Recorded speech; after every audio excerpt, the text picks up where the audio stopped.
Hello, dear students. A very good evening to all of you. आप सभी को बहुत बहुत मेरे इस YouTube चैनल पर बहुत बहुत स्वागत है। हम लोग इस इंग्लिश क्लास में पिछले क्लास में हम लोग देखा था मॉडल्स के बारे में हम लोग पढ़ रहे थे, वर्ब के बारे में हम लोग पढ़ रहे हैं, ठीक है ना।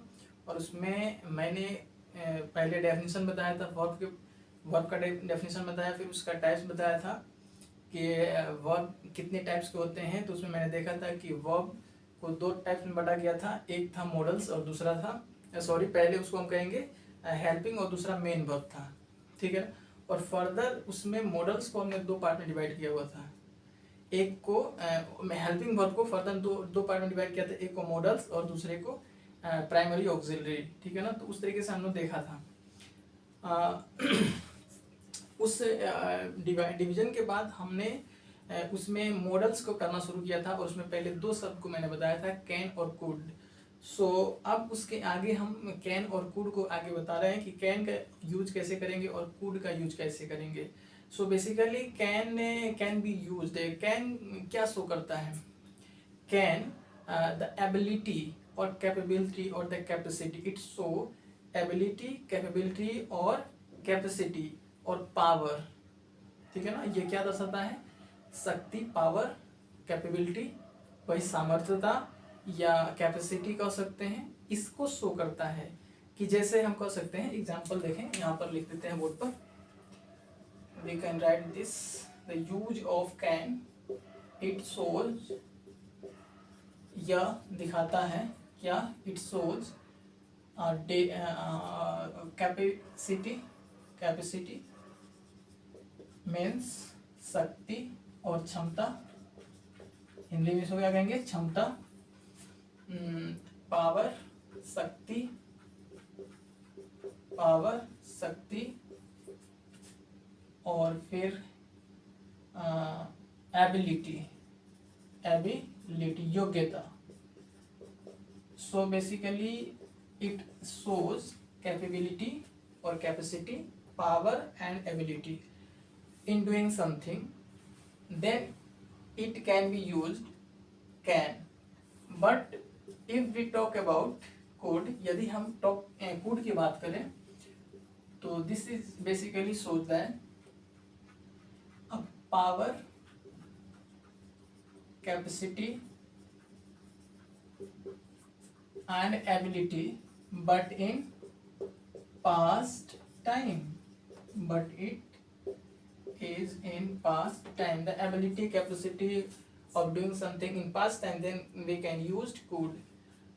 अगर past tense में, past बीते हुए भूतकाल में क्या दर्शाए? शक्ति, ठीक है ना, शक्ति, क्षमता और योग्यता को दर्शाए, तो उस स्थिति में हम क्या करेंगे? कुड का प्रयोग करेंगे। कैन का प्रयोग कहाँ होगा? जहाँ ये क्षमता की बात करेगा। बट इन प्रेजेंट टाइम, यानी कि प्रेजेंट टाइम की बात करेगा तो कैन का यूज करेंगे। अगर पास्ट टाइम की बात करेगा, यानी कि भूतकाल की बात करेगा, तो उसमें हम कुड का प्रयोग करेंगे। एक और इसके रिगार्डिंग एक बात है, जैसे कैन और could both are showing, can और could both are showing, capacity, ability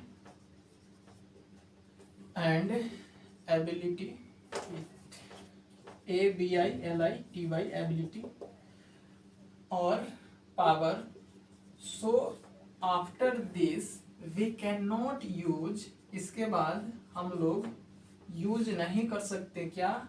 able शब्द का प्रयोग नहीं किया जा सकता है। After can or could we cannot use able, because since can or could it already shows that or already represents the capacity, ability and power, and able also represents ability or capability or power, then we cannot use both as at the same times. If we use able, capacity, ability and power at the both at the same time, then it shows a superfluous.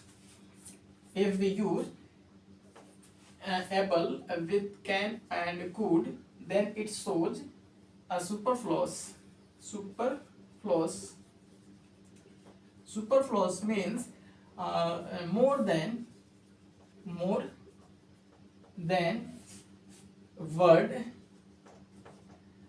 that need. इसका मतलब ये हुआ कि आवश्यकता से अधिक शब्दों का प्रयोग किया जाना।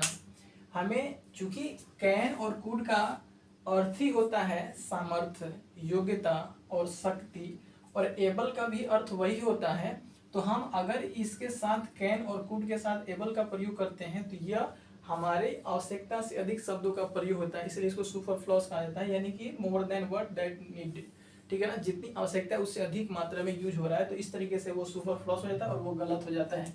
अगर इसका एग्जाम्पल देखें तो यहाँ से हम कह सकते हैं कि अगर हम ऐसा नहीं कर सकते, ऐसा हम नहीं कर सकते हैं जैसे he can not able to do it. ठीक है ना, अगर इसका एग्जांपल देखें, अगर ऐसा लिखा हुआ मिले he can not able to do it, वह इस कार्य को कर सकने में सक्षम नहीं हो सकता है। इसका अर्थ ये हुआ कि चूंकि कैन का तो अर्थ वही होता है समर्थता, शक्ति, कैपेबिलिटी, पावर, एबिलिटी, और एबल का भी अर्थ वही होता है, मीनिंग वही होता है। तो इस तरीके से दो शब्द एक साथ एक सेंस में प्रयोग करते हैं तो ये सुपरफ्लूअस होता है, मोर देन रिक्वायर्ड वर्ड हो जाता है। ठीक है ना, तो this is the wrong a sentence, so we can not write this like, so if it can be right, we can say that the same sentence can be said that he can not to do it. इतना लिखना sufficient होगा and this is a correct sentence, और ये हमारा सही sentence होगा। हम ये नहीं लिखेंगे, बस एबल को हटा देंगे और यहाँ लिखेंगे he cannot, सॉरी यहाँ टू नहीं रहेगा, he cannot do it, यहाँ से ये वाला एबल टू को हटा दिया जाएगा। हाँ, अगर एबल को लिखना ही है तो इसको अगर दूसरे एग्जांपल से देखें, हम ऐसा लिख सकते हैं, अगर दूसरे एक एग्जांपल लें, दूसरा सेंटेंस बनाए, जैसे he will not able to do it, वह इस काम को करने में सक्षम नहीं होगा, he will not able to do it. तो इस तरीके से सेंटेंसेस में हम क्या कर सकते हैं, एबल का प्रयोग कर सकते हैं, but we can't use able with could and can, because could and can also represents also shows capacity, ability or power, and which also able also shows these three types of meaning. So we cannot use can, could or able at the same time, इसलिए हम ऐसा नहीं करेंगे। ठीक है ना, एक चीज जो कल मैंने बताया था तो ये था कि मॉडल्स के साथ, इसको हम मिटा दें,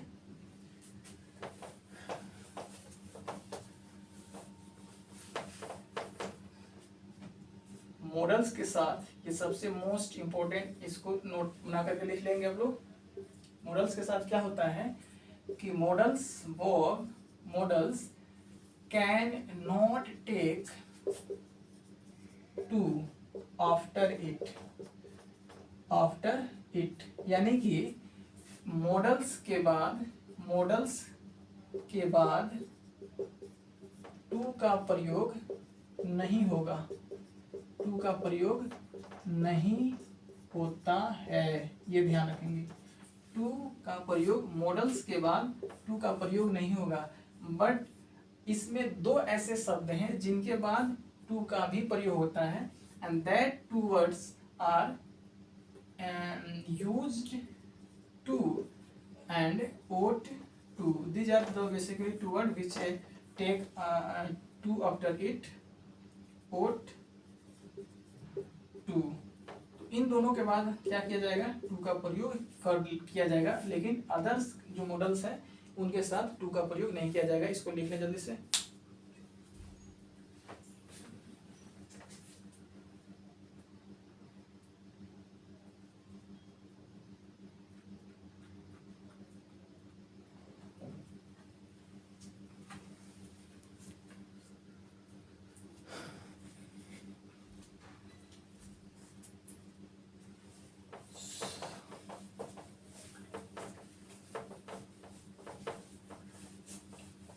अगर इसके अलावा अगर देखें अगर इसके अलावा कैन का यूज देखें, अगर if we look at another use of can, so it is also used as if we give someone permission, then in that case we can use can. So for permission, यानी कि अंग्रेजी इसका हिंदी हो जाएगा अनुमति देने के लिए भी हम इसका प्रयोग करते हैं, देने के लिए, ठीक है ना। तो for permission grant we can use can. For example you can go, you can go. तो यहाँ क्या हो रहा है कि तुम जा सकते हो या आप जा सकते हैं। तो ये क्या कर रहा है, ये परमिशन ही तो दे रहा है, अनुमति ही तो दे रहा है। तो इस तरीके से सेंटेंसेस जहाँ भी होंगे वहां पर हम कैन का प्रयोग कर लेंगे, ठीक है ना। तो ये याद रखना है कैन और कुड के बारे में, ये सबसे मोस्ट इम्पोर्टेंट चीजें थी। अब अगर अगला मॉडल्स की बात करें तो उसमें है मे, और इसके साथ आ जाएगा माइट, और इसके साथ ही एक शब्द और यूज कर लेंगे मस्ट। अगर हम मे और माइट की बात करें एक साथ, if we talk about might and may and might at both same time, then basically may and might represents a possibility of something, possibility संभावना दर्शाता है, संभावना, it represents possibility of doing something, but in both the may and might, may represents more or strong possibility,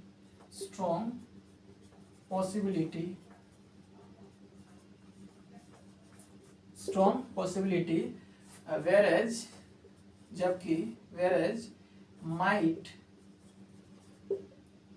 represents less possibility। यानी कि क्या हुआ इसका मतलब कि जो में होता है वह इसकी संभावना अधिक होती है और इसमें संभावना कम होती है, ठीक है ना। स्ट्रॉन्ग पॉसिबिलिटी की बात करता है और ये लेस पॉसिबिलिटी की बात करता है। अगर एग्जांपल देखें इसका, if we look some example, then we can write here it may rain today, it may rain today। One another thing you have to know about modal auxiliary verb, that is after modals, I think we had talk about it earlier classes or the next classes, that is after modals we can use only V1, not another form except V1। तो यहाँ पर V1 इनके बाद only V1 आएगा, यानी V1 के अलावा कोई दूसरा शब्द का प्रयोग वर्ब में यूज नहीं करेंगे हम, यानी कि V2, V3, V4, V5 का प्रयोग नहीं करेंगे। We cannot use V2, V3, V4 and V5 after any models। V2 means कि उसमें क्या होगा इस तरीके से, जैसे रिटन हो गया, प्लेड हो गया, ईडी, ईएन वगैरह लगा रहता है। V3 का मतलब same thing, and V4 means V1 plus ING, यानी कि ING के फॉर्म में नहीं होगा, and V5 means V1 plus S और ES। So we can not use like this word which is ending with ING और which is ending with S और ES। तो यहाँ पर भी हम क्या करेंगे, मे के बाद इस तरह से रेन्स नहीं लिखेंगे, तो यहाँ इट मे रेन होगा, नो कि रेन्स। तो इट मे रेन टुडे, तो ये क्या दर्शा रहा है, एक संभावना को, एक पॉसिबिलिटी को दर्शा रहा है कि आज बारिश हो सकती है, ठीक है ना। अगर हम माइट का प्रयोग करके इस तरीके से अगर सेंटेंस बनाएं तो यहाँ हम लिख सकते हैं he might passed, he might pass the exam but seeing his ability, it may not pass, इसका मतलब क्या हुआ कर रहा है कि वो एग्जाम पास कर सकता था, लेकिन उसकी एबिलिटी को देखते हुए ऐसा, मतलब कि एबिलिटी को देखते हुए कहा जा सकता है कि वो उस एग्जाम को पास नहीं कर सकता है। तो यहाँ पर क्या है, संभावना काफी कमजोर संभावना दर्शा रहा है। But in the above sentence it may rain today, इसका मतलब यहाँ पॉसिबिलिटी की बात करें तो इसमें थोड़ा सी पॉसिबिलिटी ज्यादा है as compare to the second sentence, ठीक है ना। तो इस तरीके से हम क्या करते हैं, मे और माइट का प्रयोग, जहाँ पॉसिबिलिटी की बात होगा वहां पर हम मे और माइट का प्रयोग करेंगे। अब उसमें भी मे का प्रयोग, जहाँ स्ट्रॉन्ग पॉसिबिलिटी होगा वहां मे का प्रयोग कर लेंगे, और जहाँ थोड़ा सा कम यानी लेस पॉसिबिलिटी की बात होगा वहां पर हम माइट का प्रयोग कर लेंगे। तो यहाँ पर इसको कर ले जल्दी से। अगर मे की बात करें तो एक और जगह मे का प्रयोग करते हैं, तो यहाँ पर लिख देते हैं मे का प्रयोग जब हम किसी से क्या करते हैं, यहाँ था परमिशन ग्रांटेड, यहाँ परमिशन ग्रांट्स, कैन क्या है, परमिशन ग्रांट देते हैं। when we give permission to someone then we can use that sense can, but when we get permission from someone else then we cannot use can in that case, we can use may in that case। क्या मतलब हुआ कि जब हम किसी से permission मांगेंगे तो उस स्थिति में मे का प्रयोग करेंगे, लेकिन जब हम किसी को परमिशन देंगे तो वहां पर कैन का प्रयोग करेंगे। तो ये याद रखना, यहाँ परमिशन ग्रांट है, if we give permission to someone then we can use can, and if we get permission from someone else then we can use may. तो यहाँ पर क्या लिखे हम, यहाँ पर लिख सकते हैं कि परमिशन, ठीक है ना, मांगने के लिए, परमिशन मांगने के लिए हम इसका प्रयोग करेंगे। जैसे एग्जाम्पल है, जैसे क्लास से बाहर जाते हैं तो वहाँ क्लास से बाहर जाने के लिए भी हमें परमिशन मांगना पड़ता है, और जब आते हैं तो वहाँ पर भी हमें क्या मांगना पड़ता है, क्लास में अंदर आने के लिए परमिशन मांगना पड़ता है। तो when we ask permission to someone or something from someone else then we can use may. तो यहाँ से हम क्या करेंगे, example, may I come in sir, may I come in sir, यहाँ इसको मिटा दें, मे आई कम इन सर। और इस तरीके से दूसरा क्या होता है, ये फॉर स्कूल में जब क्लास से बाहर जाते तो क्लास के अंदर आने के लिए ऐसा परमिशन मांगते हैं। We got late from home to reach the school then we can we have to get permission from teacher then we can say in that case may I come in sir. अगर हम ऐसा करते हैं तो इसमें क्या हुआ, हम परमिशन मांग रहे हैं, लेकिन जब परमिशन मांग रहे हैं तो वहां मे का प्रयोग होगा, लेकिन परमिशन जब देंगे तो वहां पर हाँ, तो सर क्या बोलेंगे, अगर जैसे हम कर रहे हैं कि मे आई कम इन सर, तो अब सर परमिशन देंगे तो क्या कहेंगे, यस यू कैन, तो वहां पर कैन वो सर यूज करेंगे, लेकिन हम क्या करेंगे, हम परमिशन मांग रहे हैं तो वहां मे का प्रयोग करेंगे, लेकिन जो परमिशन देगा वो कैन का प्रयोग करेगा। दूसरी तरफ कैन का जहां तक बताया था कि एबिलिटी को वो शो करता है, शक्ति को, क्षमता को, योग्यता को करता है। जैसे हम कहते हैं कि yes you can do it, तुम इसे कर सकते हो, तो वहां पर कैन का प्रयोग करते हैं। But we can never use may at that place because may ability को शो नहीं करता है, मे कैन नॉट और may doesn't show ability, capacity और पावर, ठीक है ना। तो यहाँ पर ये ध्यान रखेंगे। तो मे आई गो आउट सर, यानी कि अगर कोई समवन एल्स से want to go out from the class then he has to take permission from the teacher and then he is able to go to out the from his the class, ठीक है ना। तो इस तरीके से use करेंगे। तो आज ये हमारा मे तक मैंने करा दिया। पहले हमने क्या देखा, कैन, कुड, देन उसके बाद मे, माइट, और एक शब्द और है उसको कर लेते हैं मस्ट। तब तक इसको जल्दी से लिखेंगे आप लोग।